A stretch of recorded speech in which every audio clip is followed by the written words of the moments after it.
Hello সবাইকে, আজ আমরা বানাবো দই কাতলা। তার জন্য প্রথমে নুন হলুদ মাখিয়ে রাখা মাছগুলোকে ভালো করে ভেজে নেব।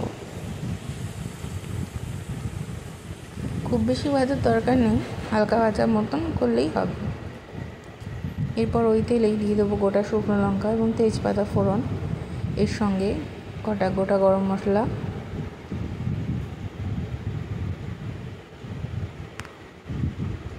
একটু গোটা জিরে দিয়ে এটা একটু ভাজা ভাজা করব। এরপর দিয়ে দেবো আদা, পেঁয়াজ, রসুন এবং কাঁচা লঙ্কা পেস্ট।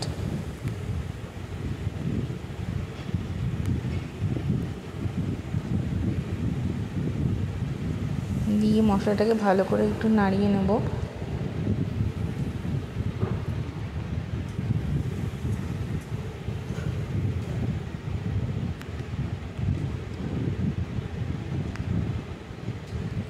এতে রঙটা একটু ভালো আসার জন্য দিয়ে দিলাম কাশ্মীরি রেড চিলি পাউডার।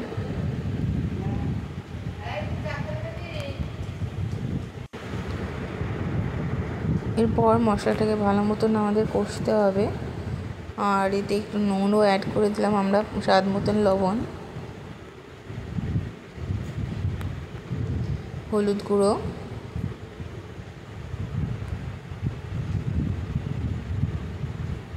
সামান্য একটু চিনি দিয়ে আবার একটু নাড়াচাড়া করব, মশলাটা যাতে ভালো মতন মিক্স হয়ে যায়।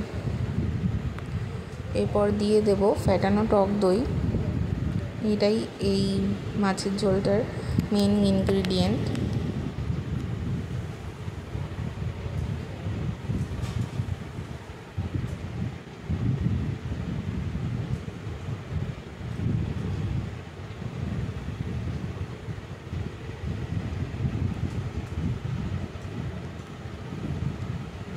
এরপর আমরা দিয়ে দিলাম একটু আলুটা এখানে অপশনাল, আপনারা চাইলে দিতেও পারেন, নাও দিতে পারেন।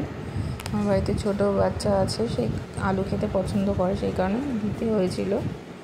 আলু ছাড়াই বেশি টেস্টি হয়।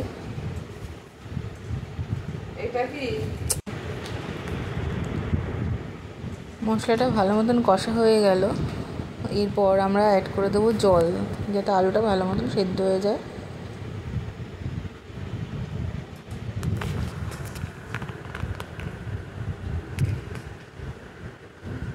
আলুটা আমাদের সেদ্ধ হয়ে এসছে প্রায়, এবার এবং ঝোলটাও ফুটে গেছে, তো আমরা এর মধ্যে মাছগুলোকে অ্যাড করে দেবো।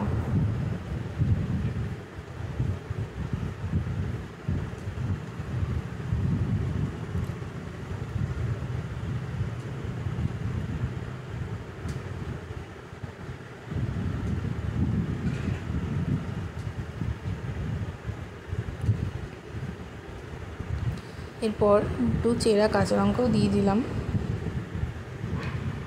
ঝোলটা আমাদের শুকিয়ে এসছে, এইটুকু ঝোল আমাদের প্রয়োজন, নামিয়ে নেবো এবার।